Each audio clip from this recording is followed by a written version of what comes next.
Fala pessoal, tudo certo? E aí, torcedor gremista? Nesse vídeo, nesse conteúdo, vamos conversar a respeito da boa vitória do Grêmio contra o Juventude e, é claro, sobre as polêmicas. E agora, após essa vitória, após a boa participação de Rafinha e a boa participação de Diego Souza, os dois atletas vão ser afastados? Era apenas balela aquela situação dos dois ou realmente acontece dentro dos bastidores do Grêmio? Como é que vai ficar a situação deles?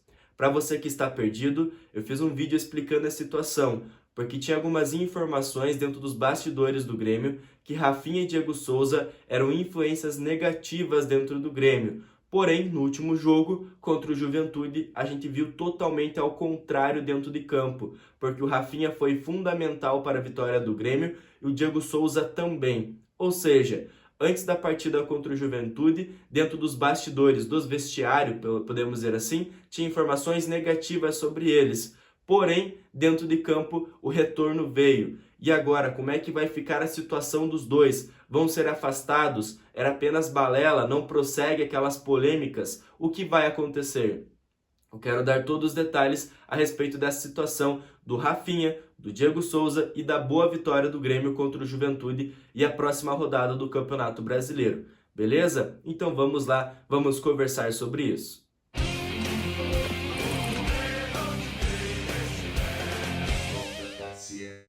Bom, pessoal, na próxima rodada vamos ter um confronto difícil. É claro que o Grêmio começou com o pé direito, o Wagner Mancini, nesse retorno, nesse recomeço do Grêmio, em busca da sua primeira vitória, ele já conseguiu contra o Juventude. O primeiro passo do Grêmio, o primeiro passo da mudança já aconteceu. Porém, precisamos vencer o Atlético Goianiense na próxima rodada. Na próxima segunda-feira, dia 25/10, o Grêmio vai encarar o Atlético Goianiense. É claro que o Grêmio tem time e tem a capacidade de vencer, mas jogo fácil não vai ser, tendo em vista que o Atlético Goianiense conseguiu vencer o Atlético Mineiro em casa.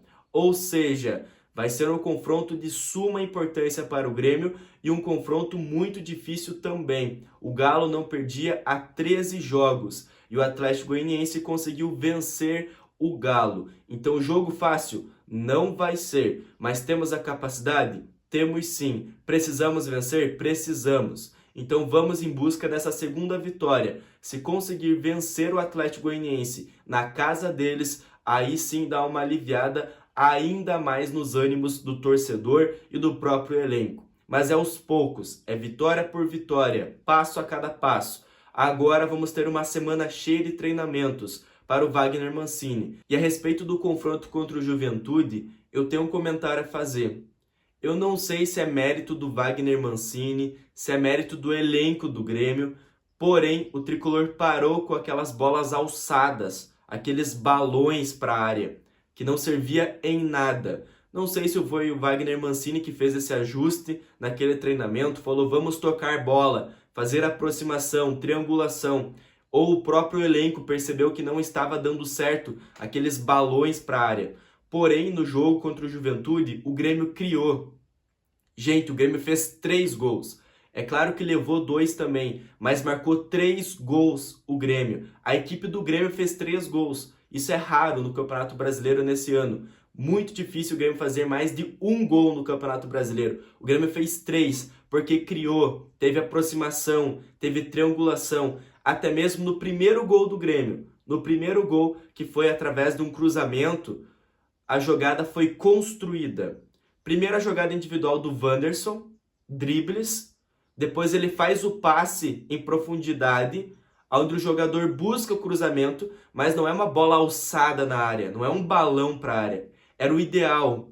Ele pensa e coloca a bola na área novamente no fundo. Ou seja, ali era o ideal fazer isso, porque ele estava no fundo do campo, então buscou o cruzamento. Fez o certo, o correto. Cruzou com consciência. A bola sobra do outro lado para o Grêmio. Aí, novamente, olha só a aproximação. O Jean-Pierre, que sempre está centralizado, ou lá atrás no campo, aproxima do lado esquerdo do campo. Ou seja, aproximação. O Jean-Pierre vai em busca do passe para receber e depois ele coloca a bola na área. Ele não manda um balão para a área, ele não manda uma bola alçada na área. Ele coloca praticamente com a mão a bola no Alisson, que desvia, e o Douglas, o goleiro do Juventude, faz um milagre, a bola bate no travessão e o Douglas Costa finaliza para dentro. Ou seja, olha só, foi através de cruzamentos? Sim, mas teve aproximação, teve toque em profundidade e os cruzamentos foram com consciência e não balão para a área. Os outros gols, a mesma situação. Então, pelo menos o Grêmio tocou bola, o Grêmio teve as triangulações, quis o jogo, jogou a partida. Isso é importante. Fica um pouco estranho, né? A gente falar assim, o Grêmio jogou o jogo, o Grêmio jogou a partida. Mas nos outros confrontos, o Grêmio dava a bola para outro time e quando tinha oportunidade, jogava por uma bola e sempre naquela bola alçada na área, naquele balão. A gente viu isso com o Renato no desespero, a gente viu isso com o Felipão também. Então agora não, o Grêmio pelo menos tocou a bola, pelo menos quis o jogo, tá certo? Isso é a minha opinião, a minha análise a respeito. Pelo menos tivemos toque de bola, aproximação, triangulação e marcamos 3 gols. Olha só, ponto positivo. E ainda de quebra, saímos com 3 pontos na tabela, que é de suma importância também para o Grêmio sair do Z4. Ok? Só queria fazer esse comentário a respeito da partida do Grêmio. Agora sobre as polêmicas, sobre o Diego Souza, sobre o Rafinha. Antes da partida contra o Juventude, veio uma informação da Band, do jornalista Meneghetti, onde ele citou que o Rafinha e o Diego Souza estavam sendo más influências para o Grêmio. Principalmente o Rafinha, uma influência negativa, e que o Diego Souza não estava comprometido com os seus treinamentos, ok? Essa era a informação. Posteriormente, foi confirmada pelo Chico Garcia, jornalista que trabalha na Band também, mas trabalha lá em cima, trabalha lá em São Paulo, Rio de Janeiro, ok? Não está trabalhando em específico no Rio Grande do Sul. Porém, ele trouxe a informação que o Felipão, antes de sair, após a derrota do Santos, havia pedido afastamento de Diego Souza e de Rafinha. Ou seja, a informação do Chico Garcia estava fechando com a informação do Meneghetti, que trabalha aqui no Rio Grande do Sul. Aí começou toda aquela polêmica. Bom, então os dois são laranjas podres dentro do vestiário do Grêmio? Porém, no jogo contra o Juventude, a gente vê totalmente ao contrário do que estava sendo falado. Porque antes da partida, eles eram influências negativas para o Grêmio. E dentro de campo, eles deram retorno. O Diego Souza marcou o seu gol de suma importância, tendo em vista que o Grêmio ganhou o jogo, né, por 3-2. Então teve a diferença de 1 gol. Se o Diego Souza não balança as redes, terminaria empatado o jogo. Então o gol do Diego Souza foi importante. E também o terceiro gol do Grêmio, que foi através do Matias Villasanti, veio pelo cruzamento do Rafinha com a perna ruim, porque o Rafinha estava jogando improvisado. Ou seja, o Rafinha, muito criticado, foi fundamental para a vitória do Grêmio. Ele que deu assistência para o gol do Matias Villasanti. O Rafinha, muito bom. Diego Souza, a mesma situação, fez o seu gol e também no próprio gol que ele marcou, quem fez o pivô foi ele. Ele saiu da área, fez o pivô, achou o Alisson, fez o passe para o Alisson, que finalizou no gol, e o outro Douglas, o goleiro do Juventude, defendeu e deu rebote para o próprio Diego empurrar para dentro das redes. Ou seja, os dois foram fundamentais. Antes da partida contra o Juventude, eram criticados. E dentro de campo, deram retorno. E agora, como é que vai ficar a situação? O Grêmio vai afastar o Diego Souza e o Rafinha, apesar de eles estarem ajudando o Grêmio dentro de campo? Ou aquelas informações não prosseguem?